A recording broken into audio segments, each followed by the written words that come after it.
Shalom. I'd like to start out by giving all glory, praise, and honor to Yahweh Bahasham, Yahweh Shai Bahasham Chakwadash. Double honors to the elders and apostles of the Great Millstone, and Shalom to the elect of Israel. This is the Mayim in Atlanta, and I'm sure you've heard about the aftermath of Hurricane Helena, or Helena, however you want to say it. But we're seeing this damage, and I have no reason to not think that this is judgment from the Most High Power. And we're in the end days, in the last days, and we're seeing natural disasters sent from the Lord. We're seeing these wars pick up.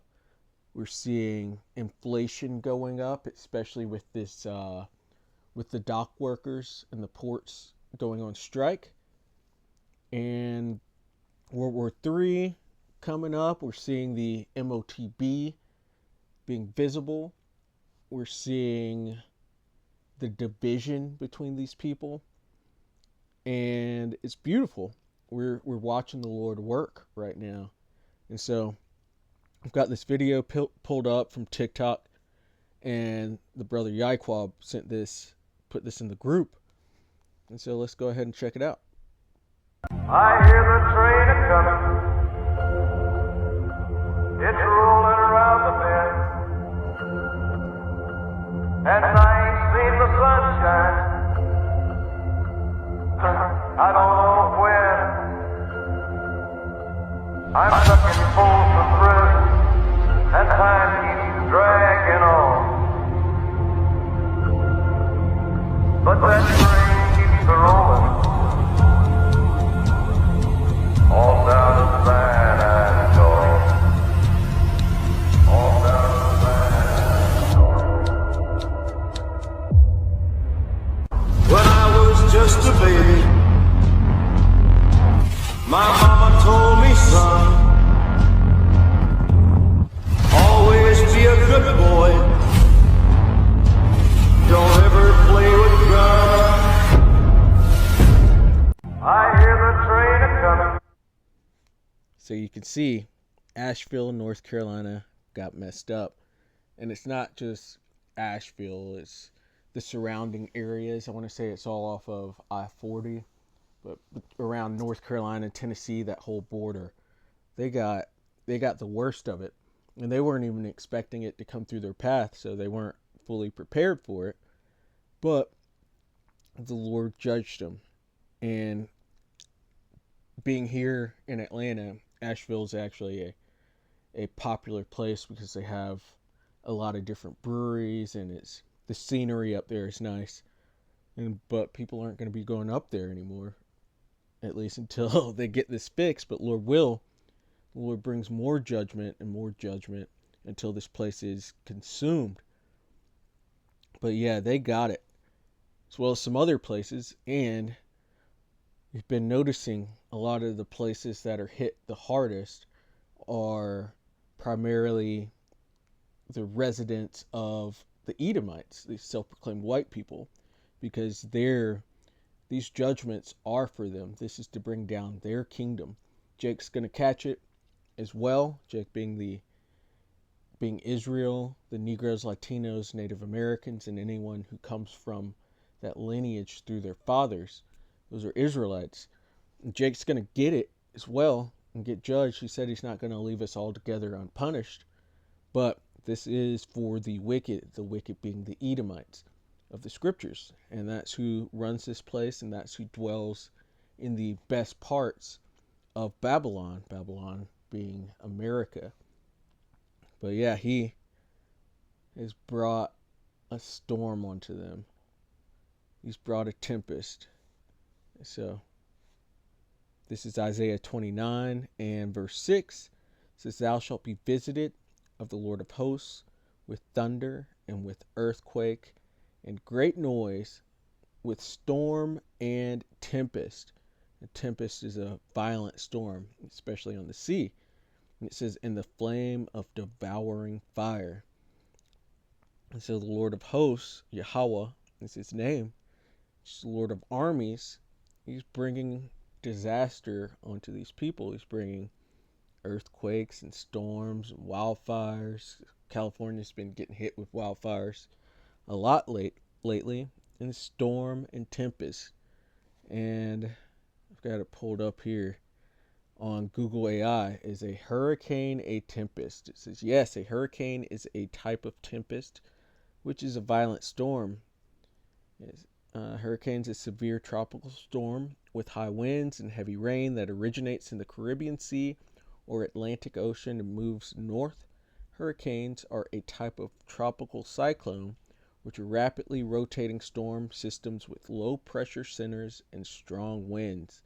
Then it says a tempest, a violent storm, often with rain, hail, or snow. Tempest can also be used figuratively to describe a violent commotion or disturbance. And you could use earthquake figuratively. Doing deep dives on diversification strategies. And then just from You're even earning high interest rates on your cash with Robinhood Gold, because no one runs your money like you. play. And that's what we just saw with Hurricane Helene. It was a violent storm, and it caused quite the commotion. This is Psalms 11 and 6. It says, upon the wicked he shall rain snares, fire, and brimstone, and a horrible tempest. And this is really speaking to the nukes that are going to hit Babylon the Great, as well as the land of Israel. But it says tempest here, and horrible tempest, and we just got one of those, and that's a judgment from the Most High. It says, this shall be the portion of their cup, because he is bringing them down little by little. And I wanted to also go here and look at Asheville itself, because Elder Rataza put this into the group earlier. Speaking of Asheville, it says, entwined with slavery, a brief local history. It says in 1860, about 15% of the population of western North Carolina was enslaved. Only a small percentage of the white settlers who had pushed out indigenous Native Americans owned slaves. So they pushed out our brothers Gad, took over their land, and had the southern kingdom, which are the so-called Negroes, enslaved. And but really wanted to get this point of Asheville. It says originally Morristown. The town was incorporated and renamed in 1797 to honor Samuel Ashe, governor of North Carolina and a major slave owner. So blood was on his hands. It says he never lived here. Ashland Avenue is also named for him. So they named this city Asheville after him. It says the Patton family constituted the largest slave owners in Asheville, collectively owning more than 220. James W. Patton owned 78 in 1860 and was with J.E. Patton and others active in buying, selling, and trading hundreds of enslaved blacks. So that should say Israelites or Judeans. Patton Avenue is named for him. John Patton and Samuel Chun were partners in a slave trading business. Chun has a road and a neighborhood named for him. And so we see these places are named after these wicked Edomites. And the scriptures speak on that. And wouldn't you know, in this Hurricane Helena, a lot of the places that were hit were Edomite dwelling places with nasty histories. Some of them were even sundown towns where you can't be going if your skin doesn't match theirs. And so, is that Psalms 49? Psalms 49 and 11. It says, their inward thought is that their houses shall continue forever. a lot of Edomites are kind of realizing that this is judgment coming up, but the majority of them do not realize that this is their end that we are currently witnessing with the downfall of the West and as well as the other nations. But all this turmoil, all this judgment that is going on is their end, but they really think they're going to keep going. That's why they have plans for 2030 and the 2050 plan and all these things that they think they're going to do in wickedness in the future. It's not going to happen because the Lord is going to come back and remove them from power. They completely forgot that they had a temporary blessing, and we're at the end of that blessing. And it says, in their dwelling places to all generations. And here's the point. They call their lands after their own names. And so Asheville, named after a slave owner, got decimated, got taken out. Decimated, it's not the right word there because that's just a tenth. But it got destroyed. It got messed up. And it's named after a wicked Edomite, as well as these other streets there named after other wicked Edomites. And they're at their end. They've reached their end, even though they really think they're gonna pull through this. But that's just their pride speaking. It says, the pride of thine heart hath deceived thee, thou that dwellest in the clefts of the rocks. Because they really, really, truly believe they're going to make it out of this in one piece and still in rulership. Absolutely not. This is 2nd Esdras chapter 8 and verse 50. It says, for many great miseries shall be done to them that in the latter time shall dwell in the world. And we're watching some of them unfold currently. We've had, just the other day in Georgia, we had this chemical plant burned down. Everybody had to stay inside because of the smoke and smell of chemicals. There's Hurricane Helena that came through, and they're expecting 2 more major hurricanes to come through the same area. There's wildfires and earthquakes out in California. There's talk, and a lot of talk, of civil war. And there's division among the people on all level, from socioeconomically to racially to just philosophically. This place is completely divided. We have World War III coming up, and just today, Iran attacked Israel, and this is going to escalate what has been going on. And